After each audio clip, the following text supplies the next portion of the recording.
नमस्कार दोस्तों, मैं नवीन कुमार एडवोकेट एक बार फिर से हाजिर हूं टाक लॉफुली चैनल में एक नई जानकारी के साथ। दोस्तों, आज की इस वीडियो में हम जानेंगे शिकायत और एफआईआर में क्या फर्क होता है, पुलिस कैसे शिकायत या एफआईआर दर्ज करती है, एफआईआर दर्ज करने के बाद पुलिस क्या करती है, एफआईआर दर्ज करने के बाद पुलिस कैसे इन्वेस्टिगेशन करती है, किसी मुकदमे में विवेचक या आयोग कौन होता है और उसका क्या काम है, केस डायरी क्या होती है, चार्जशीट या फाइनल रिपोर्ट क्या होती है। इन सभी सवालों के जवाब जानने के लिए आपको वीडियो को पूरा देखना होगा। दोस्तों, आज की ये वीडियो बहुत ही महत्वपूर्ण है और आप सभी के लिए ये कानूनी जानकारी का जानना बहुत ही ज्यादा आवश्यक और जरूरी है, क्योंकि रोजमर्रा जिंदगी में आपको इनकी जरूरत पड़ेगी।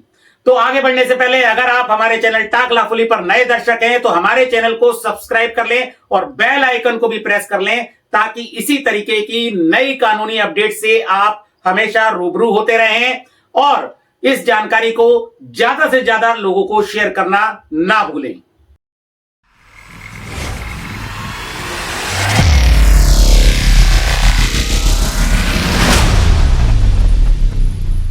चलिए आज एक बहुत जरूरी सवाल का जवाब ढूंढते हैं।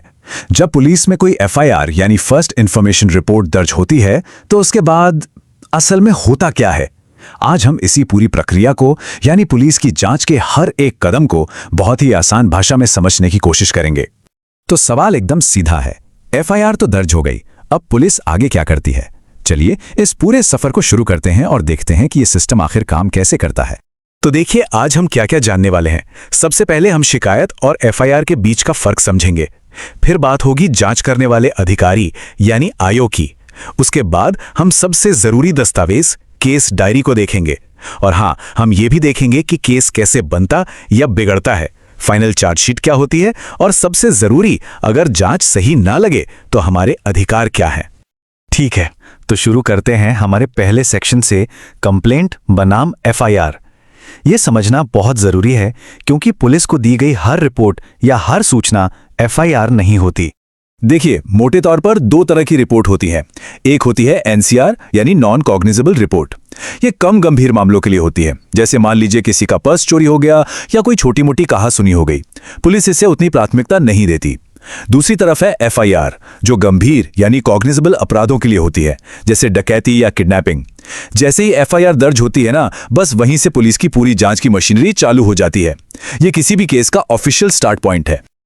अच्छा, अब जैसे ही एफआईआर दर्ज होती है, केस में एक बहुत ही महत्वपूर्ण व्यक्ति की एंट्री होती है और यहीं से शुरू होता है हमारा सेक्शन 2, इन्वेस्टिगेटिंग ऑफिसर, जिसे हम शॉर्ट में आईओ कहते हैं।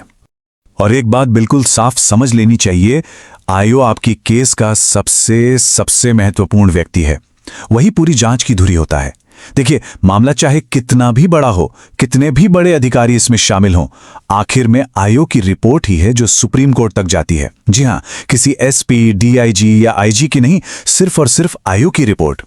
तो इस आईओ के पास बहुत सारे अधिकार होते हैं। वो किसी को भी पूछताछ के लिए बुला सकता है, सीआरपीसी की धारा 161 के तहत ऑफिशियल बयान ले सकता है, क्राइम सीन पर जा सकता है, सबूतों को जब्त कर सकता है, गवाहों से पूछताछ कर सकता है और अगर जरूरत पड़े तो गिरफ्तारी भी कर सकता है। मतलब एक तरह से वो पूरी जांच का डायरेक्टर होता है। अब आते हैं जांच के सबसे अहम दस्तावेज पर, हमारा सेक्शन 3, वो है केस डायरी। आप इसे केस की स्क्रिप्ट भी कह सकते हैं, क्योंकि असल में यही तय करती है कि केस का भविष्य क्या होगा। तो होता क्या है, आईओ के पास ये केस डायरी तैयार करने और जांच पूरी करने के लिए आमतौर पर 60 दिन का समय होता है। कुछ ज्यादा गंभीर मामलों में कोर्ट से परमिशन लेकर इसे 90 दिन तक बढ़ाया जा सकता है। इसी दौरान वो केस की पूरी कहानी तैयार करते हैं। तो ये केस डायरी आखिर है क्या भला? ये पूरी जांच का एक दिन प्रतिदिन का ऑफिशियल रिकॉर्ड है। इसमें गवाहों के बयान, जो भी सबूत इकट्ठा हुए और आईओ ने क्या पाया, सबका पूरा ब्यौरा होता है। आईओ हर दिन लिखता है कि आज मैं घटनास्थल पर गया, मुझे ये मिला, मैंने उस व्यक्ति से बात की, वगैरह वगैरह। चलिए अब हम इस पूरी बातचीत के सबसे महत्वपूर्ण हिस्से पर आते हैं, सेक्शन 4, वो मोड़ जहां कोई केस या तो बनता है या फिर पूरी तरह से बिगड़ जाता है। यहीं पर असल में सारी कहानी की दिशा तय होती है, जैसा कि एक एक्सपर्ट कहते हैं, और यहीं पर सारा खेल होता है। केस डायरी सिर्फ एक रिकॉर्ड नहीं है, ये वो मैदान है जहां केस को या तो मजबूत बनाया जाता है या फिर जानबूझकर कमजोर कर दिया जाता है। अब जरा इस स्लाइड को ध्यान से देखिए, ये वाकई में बहुत दिलचस्प है। एक आईओ एक ही केस को कैसे दो अलग अलग दिशाएं दे सकता है। एक तरफ देखिए, अगर उन्हें केस को मजबूत करना है तो वो डायरी में लिखेंगे कि आरोपी एक आदतन अपराधी है और उसके खिलाफ पुख्ता सबूत हैं। वहीं दूसरी तरफ अगर उसी केस को कमजोर करना हो तो वो लिख सकते हैं कि अरे, शिकायत करने वाले ने ही उसे उकसाया था, या फिर आरोपियों के नाम साफ नहीं है। बस लिखने के इस छोटे से हेरफेर से कोर्ट में केस की पूरी किस्मत बदल जाती है। तो यहां सबसे जरूरी बात ये निकल कर आती है कि एफआईआर दर्ज कराने के बाद सिर्फ हाथ पर हाथ धरकर बैठना नहीं है, हमें भी एक्टिव रहना होगा। अपने आईओ के साथ रेगुलर कांटेक्ट में रहना बहुत जरूरी है। अगर हमारे पास कोई सबूत हैं, जैसे कोई रसीद, कोई फोटो या कोई भी छोटी बड़ी जानकारी, तो उसे तुरंत आईओ के साथ शेयर करना चाहिए। याद रखिए, हमारा इनपुट केस डायरी को बहुत मजबूत बना सकता है। चलिए इसे एक असली उदाहरण से समझते हैं। एक स्टूडेंट पर झूठा केस हो गया। अब वो घबराया नहीं, उसने सबूत इकट्ठा किए। जिस दिन की घटना बताई गई थी उस दिन की अपनी क्लास की अटेंडेंस और एक सरकारी अस्पताल की पर्ची जहां वो पेट दर्द का इलाज कराने गया था, उसने आईओ को दे दी। आईओ ने इन सबूतों को केस डायरी में शामिल किया और नतीजा, चार्जशीट फाइल होने से पहले ही उसका नाम केस से हटा दिया गया। उसकी एक छोटी सी कोशिश ने उसे बचा लिया।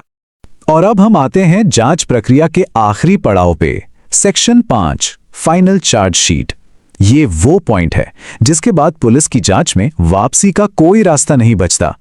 चार्जशीट दरअसल पुलिस की तरफ से कोर्ट में फाइल की जाने वाली फाइनल रिपोर्ट होती है।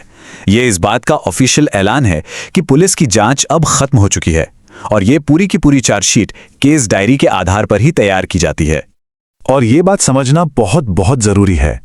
एक बार जब चार्जशीट कोर्ट में फाइल हो गई और कोर्ट ने उसे स्वीकार कर लिया तो बस पुलिस का रोल खत्म।